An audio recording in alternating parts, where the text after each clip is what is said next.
Olá, eu sou o Carlos Augusto e esse é o canal Arquivo Cabuloso. Seja muito bem-vindo. Se você não é inscrito no canal, peço que se inscreva e ative o sininho de notificação.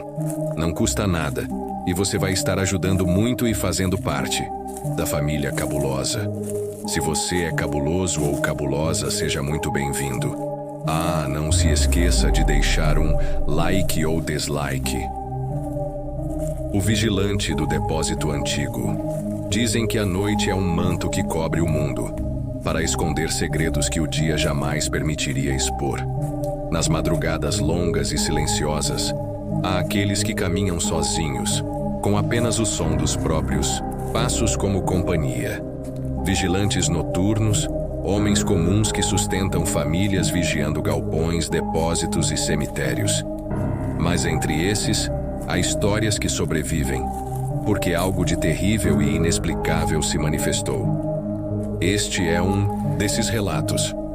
O cenário é uma cidade de interior, não muito grande, mas também não pequena. À beira de uma rodovia movimentada, havia um antigo depósito de cargas, desativado há quase 2 décadas e recentemente alugado por uma empresa de importação que precisava de espaço para armazenar mercadorias. O galpão era imenso, com paredes de concreto descascadas e telhado de zinco que gemia a cada rajada de vento.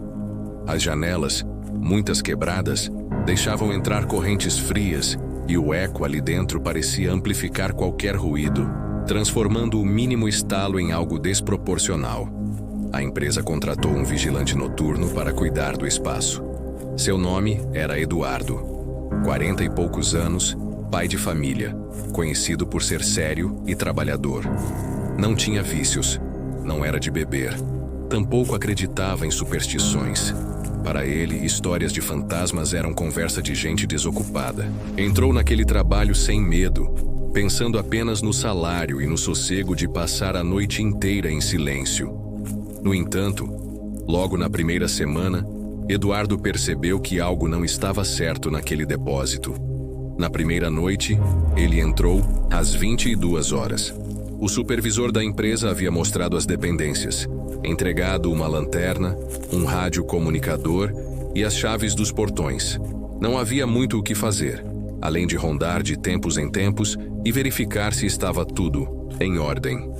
Mas Eduardo notou quase de imediato que o ambiente tinha algo de estranho. O silêncio ali dentro não era um silêncio comum. Parecia pesado, como se tivesse volume próprio. E não demorou muito para ouvir barulhos. De início, acreditou serem apenas ratos. Passos leves, arranhões nas paredes. Depois, vinham sons mais marcados, como se alguém andasse em corredores invisíveis. Ele iluminava com a lanterna, mas nada encontrava. Na segunda noite, enquanto fumava um cigarro no pátio externo, viu algo passar pela janela de uma das salas do segundo andar. Uma sombra. Jurava que era alguém andando lá dentro. Subiu correndo, as escadas de ferro, o coração acelerado. Mas quando abriu a porta, o ambiente estava vazio, coberto de poeira, com caixas velhas e teias de aranha. Deve ter sido ilusão da luz, pensou, mas dentro de si, sabia que havia visto claramente. O detalhe mais perturbador começou na terceira noite. Eduardo fazia a ronda quando ouviu uma porta bater lá dentro. Seguiu o som e encontrou uma sala no canto direito do galpão. O curioso é que, segundo o supervisor, aquela porta estava emperrada há anos, cheia de ferrugem, e não abria. Pois bem, estava entreaberta. Eduardo a empurrou devagar, e um frio intenso escapou de lá de dentro, como se fosse um ambiente refrigerado. A sala era pequena, revestida de azulejos brancos já encardidos, como se tivesse sido usada para armazenar algo específico no passado. No chão, havia manchas escuras que ele preferiu acreditar serem graxa ou óleo antigo. Decidiu não dar importância, fechou a porta com esforço e trancou com cadeado. Mas na noite seguinte, lá estava ela aberta outra vez. Isso se repetiu, noite após noite. Sempre que fazia a ronda, encontrava a porta aberta, apesar de jurar que havia deixado o cadeado firme. Começou a ficar inquieto. Eduardo, incomodado, resolveu perguntar ao supervisor se alguém já havia reclamado daquela porta. O homem desconversou, mas após insistência, contou que antes dele havia outro vigilante. Ficara apenas uma semana no serviço e pediu demissão, alegando que não suportava os barulhos e visões. Disse também que, muitos anos antes, quando o depósito ainda pertencia a uma transportadora, um funcionário morreu em circunstâncias estranhas naquela mesma sala. A versão oficial era que ele havia sofrido um acidente, preso entre máquinas e caixotes. Mas boatos diziam que havia sido assassinado durante uma briga entre colegas de trabalho. O corpo teria ficado horas ali dentro até ser retirado. Eduardo riu, tentando não demonstrar medo, mas aquela noite custou a passar. Na quinta noite, os acontecimentos pioraram. Enquanto fazia ronda com a lanterna, ouviu sussurros, palavras ininteligíveis, como se várias pessoas conversassem ao mesmo tempo, abafadas, vindas justamente da sala de azulejos. Aproximou-se com a respiração curta. Ao empurrar a porta, o frio tomou conta do seu corpo, e os sussurros cessaram de imediato. Não havia ninguém lá dentro, mas a sensação de estar sendo observado era sufocante. Eduardo recuou, fechou a porta com toda a força e dessa vez colocou uma corrente mais grossa.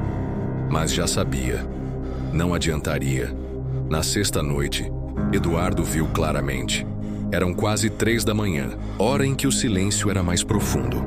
Ele caminhava pela lateral do depósito quando a lanterna iluminou uma figura. Um homem magro, de uniforme azul antigo de transporte de carga, atravessando lentamente o corredor. O rosto estava parcialmente coberto por sombra, mas seus olhos refletiram a luz como se fossem de vidro. Eduardo congelou, incapaz de reagir. O homem caminhou até a porta da sala, abriu-a sem esforço e entrou. Quando o vigilante correu atrás, o espaço estava vazio outra vez. Desesperado, Eduardo pensou em abandonar o emprego, mas a necessidade financeira falou mais alto. Ficou mais uma semana, e foi nessa que descobriu algo ainda mais perturbador. Numa das rondas, encontrou no chão próximo à sala estranhas velas queimadas, marcas de fuligem e restos de papéis com símbolos desenhados à mão. Alguém usava aquele local para rituais. Começou a suspeitar que a morte do funcionário não fora acidente, que talvez tivesse sido um sacrifício ou algo relacionado a práticas ocultas. Os boatos que ouvira pela cidade faziam mais sentido agora. Muitos diziam que na década de 80, aquele depósito era ponto de encontro de pessoas ligadas a seitas. Última noite de Eduardo naquele trabalho chegou sem aviso. Ele já estava perturbado, mas se obrigava a aguentar. Por volta das 2h40 da manhã, ouviu novamente passos firmes. Desta vez, eram pesados, ecoando com clareza. Correu para a sala dos azulejos, e quando abriu a porta, não encontrou apenas o vazio. Dentro estavam 4 figuras humanas, paradas, imóveis, todas vestindo o mesmo uniforme azul antigo. Tinham rostos desfocados, como se a lanterna não conseguisse fixar seus traços. No centro, um homem de olhar vítreo ergueu o braço, apontando diretamente para ele. O frio que tomou Eduardo foi tão intenso que ele caiu de joelhos, sem conseguir respirar. A porta se fechou sozinha, e ele só despertou ao amanhecer, caído no chão do corredor.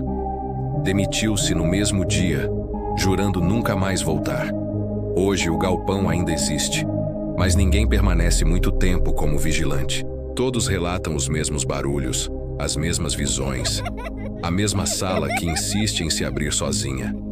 O supervisor evita comentar, mas sabe-se que, quando alguém tenta lacrar a porta definitivamente, os cadeados simplesmente se quebram ou enferrujam, em questão de dias. E aqueles que insistem em entrar, relatam sempre a mesma visão. O homem de uniforme azul, com olhos de vidro, esperando. Alguns dizem que ele tenta proteger algo, outros que busca vingança. Mas todos concordam em uma coisa: não há silêncio verdadeiro naquele depósito. O que há é a respiração contida de quem observa do outro lado. E quem já esteve lá, nunca esquece. Elas são todas iguais, né? Não tem nada dentro.